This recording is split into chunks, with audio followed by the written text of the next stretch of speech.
Assalamualaikum warahmatullahi wabarakatuh.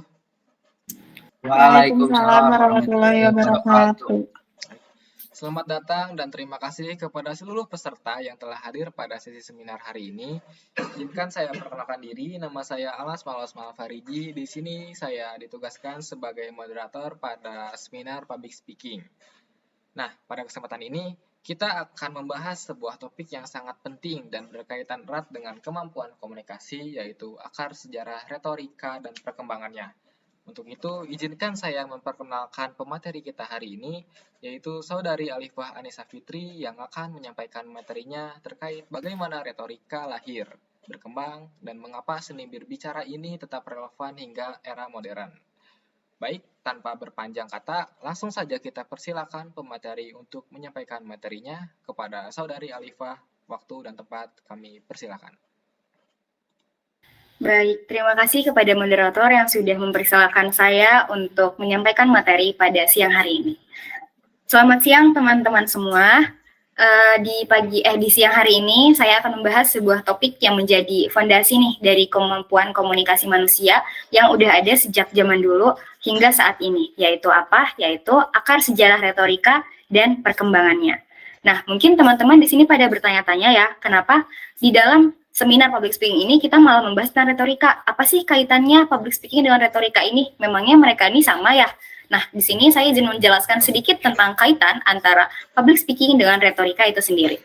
Nah, sederhananya, sebenarnya retorika ini berbeda sama public speaking, tetapi mereka ini saling bergantung satu sama lain. Tidak bisa cuman hanya retorika sendiri tanpa public speaking ataupun sebaliknya. Kenapa? Karena retorika ini adalah ilmu dan seni yang menyusun pesan secara efektif. Dan di dalamnya ada cara untuk memilih kata, menyusun argumen, dan memengaruhi audiens. Jadi retorika ini fokusnya lebih ke apa yang ingin kita sampaikan dan bagaimana kita merancang si pesannya agar bisa memengaruhi audiens, agar bisa mendapat feedback gitu dari si audiensnya. Nah, sementara jika public speaking itu adalah praktiknya, praktik menyampaikan pesan tersebut di depan para audiensnya. Nah, kalau misalkan ngomongin public speaking, kita akan membahas tentang intonasi, ekspresi, bahasa tubuh, kontak mata, dan cara membangun hubungan dengan pendengarnya. Jadi sederhananya, retorika ini yang membuat pesan kita kuat, tetapi public speaking membuat pesan itu terdengar dan diterima.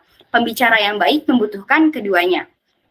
Karena tanpa retorika kita hanya berbicara, tapi dengan retorika, apa yang kita sampaikan itu bisa mempengaruhi audiens yang mendengar. Nah, kita lanjut ke pembahasan selanjutnya. Next, moderator. Oke, di sini kita mulai dengan pertanyaan sederhana, yaitu apa itu retorika? Retorika pada dasarnya adalah seni berbicara secara efektif, bukan hanya bagaimana kita mengucapkan kata-kata, tetapi bagaimana kata-kata tersebut dirancang untuk mempengaruhi, meyakinkan, atau menghibur audiens. Dan menariknya, retorika bukan sesuatu yang baru. Sejak awal peradaban manusia, retorika ini sudah menjadi alat penting, terutama dalam bidang hukum, politik, kepemimpinan, dan juga pendidikan.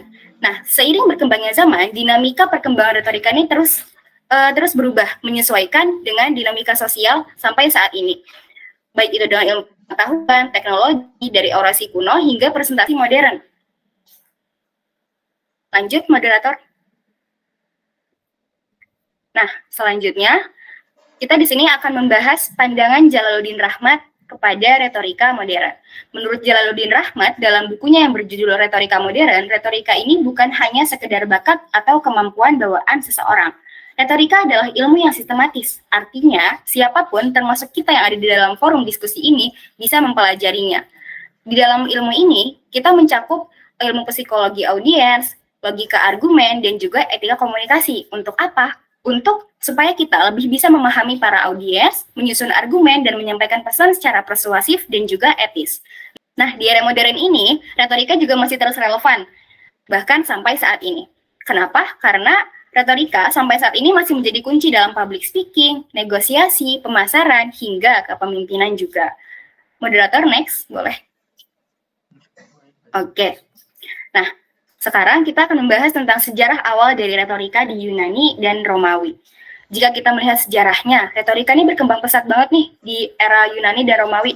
Karena salah satu titik penting perkembangan retorika ini terjadi di Syracuse. Syracuse itu adalah kota di Yunani yang dimana pada masa itu warga yang kehilangan dukungan hukum harus membela hak mereka sendiri tanpa pengacara dan juga tanpa penasihat hukum. Nah, karena pada saat itu terjadi konflik yang membuat para masyarakat membela hak mereka di pengadilan dan saat itu pun nggak ada pengacara seperti saat ini, otomatis para masyarakat ini harus berjuang sendiri untuk mendapatkan hak-hak mereka yang tidak terpenuhi gitu. Dengan cara apa mereka memenuhi hak-haknya? Dengan cara berbicara, karena saat itu mereka tidak bisa mengandalkan apa-apa selain dari berbicara. Oleh karena itu, kemampuan berbicara pada saat itu bukan hanya menjadi sebuah kelebihan, tetapi menjadi sebuah kebutuhan. Siapa yang mampu menyampaikan argumen dengan baik, dialah yang akan memenangkan keadilan di saat itu. Oleh karena itu, makanya ilmu ini tuh menjadi berhubungan juga dengan politik. Kenapa? Karena retorika ini sangat berkaitan dengan kemampuan pidato dan kenegarawan di Athena pada saat itu, atau Yunani. Nah, warga ini diharapkan mampu berbicara di majelis rakyat. Untuk apa? Untuk seperti yang tadi sudah saya bilang, untuk membela hak-hak mereka di saat itu yang tidak terpenuhi gitu. Jadi selain mereka berbicara, mereka nggak punya senjata apa-apa untuk mendapatkan hak mereka. Oleh karena itu saat itu tuh retorika benar-benar menjadi ilmu yang sangat penting gitu, karena emang menjadi kebutuhan. Nah, lanjut slide selanjutnya. Nah, karena yang tadi situasi yang sudah saya jelaskan di awal, yang dimana melibatkan masyarakat itu dituntut untuk mampu berbicara di depan umum untuk meyakinkan para pendengarnya, maka lahir seorang guru retorika, yaitu bernama Korex, yang merupakan guru retorika dari Syracuse, yang diakui sebagai salah satu pendiri retorika. Korex ini menulis panduan retorika pertama yang bernama Teknologon, atau bisa diartikan seni kata-kata. Tujuan utamanya sebenarnya sederhana dari dia membuat karya ini. Untuk apa? Untuk membantu masyarakat menyusun argumen yang kuat dan memenangkan perkara melalui metode berbicara yang terstruktur. Jadi pada Korex ini, karena ada situasi-situasi seperti sebelumnya yang menuntut masyarakat untuk bisa berbicara, oleh karena itu dijelaskanlah di dalam karya yang dibuat oleh Korex ini bagaimana sih cara kita untuk menyampaikan sebuah pesan agar bisa mempengaruhi si audiensnya. Nah, kontribusi Korex juga ini menjadi fondasi dari retorika itu sendiri, yang dimana ini menjadi pengaruh pemikir seperti Plato dan Aristoteles, yaitu tokoh-tokoh yang membawa retorika ke tingkat yang lebih filosofis dan ilmiah lagi. Next, slide selanjutnya. Oke, di sini kita akan membahas tentang struktur retorika menurut Rahmat. Dalam versi modern, menurut Jalaluddin Rahmat, retorika ini memiliki 5 elemen, yaitu yang pertama ada pembukaan, yang dimana pembukaan ini harus menarik perhatian, membangun kredibilitas, dan juga memperkenalkan topik. Jika di pembukanya saja sudah tidak menarik perhatian, maka audiens yang mendengar pun akan bosan untuk mendengarkan tahapan-tahapan selanjutnya, yang dimana itu mulai ke uraian, argumen, dan selanjutnya. Jadi di pembukaannya memang harus menarik perhatian biar menarik minat pendengar, biar menarik minat audiens untuk mendengar pembahasan yang akan kita sampaikan sampai akhir. Lalu yang kedua setelah pembuka ada uraian, di mana uraian ini menyajikan latar belakang atau konteks untuk argumen utama. Setelah uraian, yang ketiga ada argumen. Argumen ini berisi inti pesan, didukung dengan bukti dan penalaran. Setelah argumen, ada penjelasan tambahan. Penjelasan tambahan ini isinya memperkuat argumen yang sudah menjadi inti pesan itu dan menjawab keberatan-keberatan dari para pendengar yang masih bertanya-tanya tentang isi argumen itu gitu. Lalu yang terakhir ada kesimpulan, yang dimana isinya ialah untuk meringkas poin-poin yang sudah disampaikan dari pembuka sampai penjelasan tambahan, lalu mengulang tesis dan juga mendorong tindakan. Nah, namun dalam komunikasi modern, termasuk presentasi dan juga public speaking, struktur ini biasanya diringkas nih menjadi format yang sering kita kenal dan sering kita gunakan juga, yaitu pembukaan, isi, dan juga penutup. Format ini masih digunakan hingga hari ini, baik dalam pidato, presentasi, akademik, maupun konten media. Next. Nah, relevansi retorika di era saat ini masih sangat relevan gitu. Retorika ini nggak pernah ketinggalan zaman. Kenapa? Karena walaupun berasal dari ribuan tahun lalu, sampai saat ini kita masih menggunakan retorika untuk basic skill, untuk kita public speaking gitu. Baik itu presentasi publik, debat dan advokasi, dalam bidang pendidikan, bahkan dalam bidang politik dan bisnis juga. Kalau dalam bidang presentasi publik, kita bisa ambil contoh dari rapat perusahaan hingga konferensi internasional. Retorika ini membantu kita untuk menyampaikan sebuah ide dengan yakin, yang dimana itu menjadi kunci dalam presentasi publik agar publik bisa percaya sama apa yang kita sampaikan. Lalu, dalam debat dan advokasi, baik itu dalam konteks politik, hukum, maupun sosial, retorika ini membentuk narasi dan mempengaruhi opini publik. Nah, kalau misalkan dalam bidang pendidikan, retorika ini membantu kita untuk mengajar, menjelaskan konsep, dan memotivasi siswa yang memerlukan prinsip-prinsip retorika yang kuat. Agar apa? Agar para siswa juga dapat mengerti pesan-pesan apa yang disampaikan oleh si pengajarnya itu. Kalau misalkan nggak ada retorika, si pengajar hanya asal ngomong gitu, hanya asal berbicara tanpa ada pesan-pesan yang kuat yang bisa ditangkap oleh para si siswa-siswanya atau para pelajarnya. Nah, kalau misalkan dalam politik, konteks politik dan bisnis, retorika ini berguna dalam negosiasi, branding, dan juga kampanye. Digunakan untuk membangun hubungan dan mencapai tujuan strategis. Oke, retorika ini meskipun berakhir pada peradaban kuno dan ada dari peradaban kuno, sampai saat ini masih menjadi alat vital dan dinamis dalam berbagai aspek kehidupan modern. Kemampuannya untuk beradaptasi dengan konteks zaman memastikan bahwa seni persuasi akan selalu relevan dalam membentuk cara kita berkomunikasi dan berinteraksi satu sama lain. Pada intinya, orang yang mampu menyampaikan gagasan dengan jelas, misalkan. Nah, materinya cukup sampai sini. Kita bisa tarik kesimpulan sebagai penutup pembahasan yang sudah saya sampaikan, yaitu retorika ini lahir dari kebutuhan manusia untuk dipahami dan mempengaruhi keputusan. Dari ruang sidang Yunani kuno hingga panggung presentasi modern saat ini, retorika terus berkembang sebagai keterampilan penting dalam kehidupan sosial. Pada akhirnya, retorika bukan hanya tentang berbicara, tetapi tentang menciptakan makna, membentuk juga membuka jalan bagi perubahan. Demikian pemaparan materi yang dapat saya sampaikan. Semoga materi ini bermanfaat dan menjadi wawasan baru bagi kita semua. Untuk sesi selanjutnya saya kembalikan kepada moderator. Terima kasih. Wassalamualaikum warahmatullahi wabarakatuh. Waalaikumsalam warahmatullahi wabarakatuh. Baik, terima kasih kepada pemateri atas penyampaiannya. Sekarang kita memasuki sesi tanya jawab.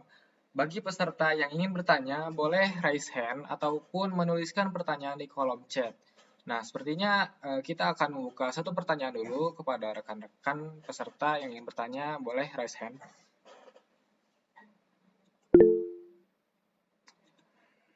Boleh, Alifa, dipersilakan. Oke, perkenalkan, nama saya Alifa Bunga, izin bertanya kepada pemateri, apakah struktur retorika klasik seperti pembuka, lalu uraian, lalu argumen, dan penutup itu masih digunakan dalam presentasi digital seperti podcast atau konten media sosial, Mbak? Oke, baik. Pemateri apakah akan langsung dijawab? Langsung dijawab. Boleh, silakan.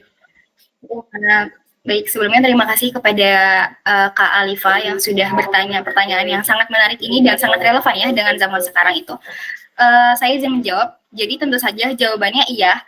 Struktur retorika yang tadi sudah Kak Alifa sebutkan itu sebenarnya masih digunakan hingga saat ini, termasuk dalam format digital juga seperti podcast, video edukasi, maupun konten media sosial. Meskipun bentuknya itu lebih singkat, cepat, dan menyesuaikan durasi dengan platform. Tapi prinsip dasarnya pun tetap sama. Misalnya, dalam video TikTok atau Reels, formatnya sederhana kan, tetapi formatnya tetap mengikuti alur si retorika itu. Contohnya apa? Kalau misalkan dalam format media digital, itu ada hook, yang dimana hook ini menjadi pembuka untuk menarik perhatian, yang kalau misalkan dalam struktur retorika, itu menjadi pembuka. Lalu kemudian ada penyampaian inti atau argumen. Lalu, kemudian diikuti contoh atau penegasan yang menjadi penjelas tambahan dalam struktur retorika itu. Dan akhirnya, tetap ada kesimpulan dari si konten-konten yang disebarkan, yang menjadi kesimpulan akhir dari struktur retorika atau biasa kita sebut call to action. Jadi, kesimpulannya meskipun kontennya lebih ringkas dan visual, pola berpikir retorisnya tetap menjadi fondasi agar pesan tersampaikan secara efektif, jelas, dan juga persuasif. Cukup sekian jawabannya. Apakah terjawab? Sangat terjawab, makasih banyak. Terima kasih kembali. Oke, sepertinya kita akan membuka satu pertanyaan lagi kepada rekan-rekan yang ingin bertanya. Kami persilahkan.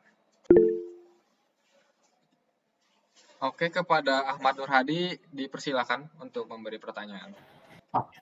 Baik, sebelumnya saya izin bertanya. Dalam perkembangan teknologi AI dan komunikasi digital, apakah retorika masih relevan atau bentuknya akan berubah?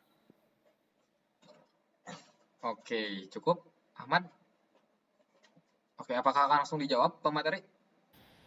Langsung dijawab. Boleh, silakan. Terima kasih kepada Ahmad yang sudah bertanya pertanyaan yang menarik juga ya. Ini nggak kalah menarik sama pertanyaan pertama tadi. Jadi saya izin menjawab. Retorika itu tetap relevan bahkan hingga saat ini, bahkan menjadi semakin penting nih di era digital dan kecerdasan buatan seperti AI yang tadi sudah Ahmad sebutkan juga. Jadi komunikasi sekarang ini bukan hanya tentang menyampaikan informasi, tetapi juga bagaimana informasi itu dikemas agar dapat menarik perhatian di tengah banjirnya konten yang beredar saat ini. Justru AI ini dapat membantu menghasilkan teks, suara, atau konten. Tetapi prinsip retorikanya seperti memahami audiens, menyusun argumen, menyentuh emosi, dan membangun kredibilitas tetap menjadi komponen utama agar komunikasi memiliki dampak yang komponen-komponen itu tidak bisa didapatkan dari si AI itu gitu. Jadi yang berubah ini bukan esensi retorikanya, tetapi mediumnya, seperti penggunaan storytelling visual, format pendek, interaksi dua arah, dan personalisasi pesan. Jadi bisa kita simpulkan, retorikanya tidak hilang.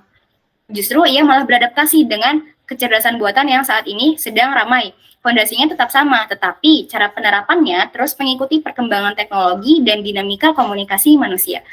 Cukup sekian jawabannya, apakah cukup, Ahmad? Cukup. Terima kasih.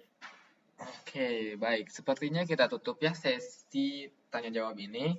Terima kasih kepada para peserta atas antusiasme dan pertanyaannya. Semoga diskusi kita dapat memperluas pemahaman, membuka perspektif baru, dan mengenai retorika dan public speaking kita dapat pemahaman yang lebih luas lagi. Terima kasih juga kepada pemateri atas jawaban yang sangat insightful. Dengan demikian, sesi tanya jawab kita resmi tutup. Oke, baik hadirin sekalian, kita telah sampai di penghujung acara. Terima kasih kepada pemateri yaitu Saudari Alifah Anissa Fitri atas pemaparan yang sangat informatif dan insightful mengenai akar sejarah retorika dan perkembangannya.